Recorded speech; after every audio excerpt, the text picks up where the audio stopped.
So, has creation done its job? So one half of the statement is right. No contradiction about that. Have you done your job? No. So the other part is also right.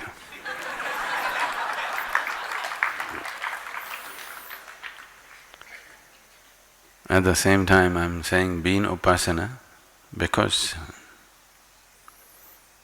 your role in the existence is so small. Everything that happens to you largely is being done to you.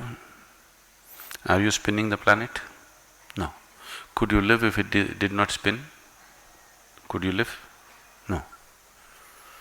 Are you managing the atmosphere? No, you're spoiling it, but you're not managing it. Are you making your heart beat? No. Are you breathing?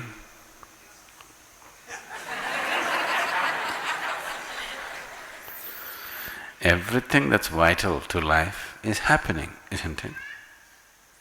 Your business is just to become receptive to the bounty of life, to know life in its fullest way.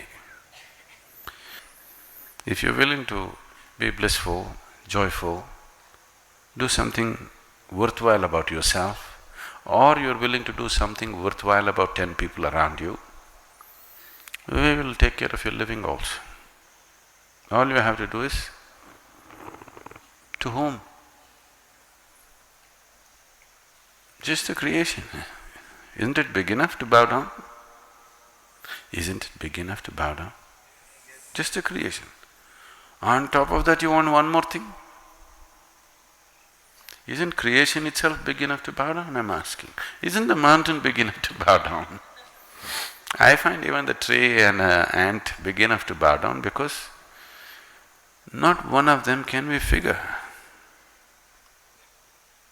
All your intelligence, you can't figure a leaf upon this tree, one leaf. So, just the sheer intelligence of everything that is happening. When you can't figure anything, what do? That's all I said. Stay in Upasana because anyway, your role is so minor in this existence that tomorrow morning if you evaporate, no problem. Only if you leave your mess here and go, problem. But if you simply evaporate, no problem for anybody, isn't it? Yes or no? So your role in your own life is so minor, so very minor. Everything is being done to you, just everything. So, how can you be the hero? When you have a two-bit role, if you think you're a hero, you're making a serious mistake, isn't it? That's all I'm talking about. I'm not talking about doing any great spiritual sadhana. But if you live in truth, that is the sadhana, what else? To stop the lies that you're creating, that is all the sadhana. Searching for truth, knowing truth does not mean you have to go in search of it somewhere. It's not hiding behind the mountain, it's on this side, you know.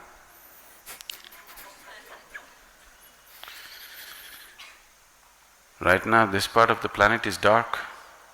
So will you go looking on the other side? No, it's here. Truth means just this. Whatever there is truth. Whatever you have made up is a lie. That's all there is, isn't it? And you being a hero in this existence is your rubbish. It's got nothing to do with reality.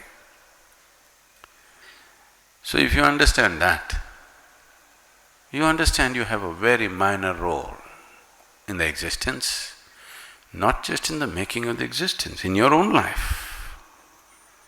Even if something as simple as breath or heartbeat is left in your hand, you will be a complete mess within a minute. Yes or no? So, I'm not saying anything new, not a teaching, just reminding you the reality of what your life is. And that's all living in truth means, that you've not made up anything. You're not writing your own story. You're trying to live life. If you live life, you can only live it the way it is. Only if you make up a story, you can make your own story, isn't it? If you are doing fiction, you can make it up the way you want. If you're living life, you can live life only the way it is. There is no other way to live. So do not think it's some kind of a teaching. That's how life is. So just live it. Don't make up any story. If you make up a story which is not true and believe it is true, when your script comes to an end, then you'll be at loss because there's nothing. If you go with reality, it is on, whether you're alive or dead, it's on. You being with it is the safest way to be, best way to be. That's the only way you can experience life.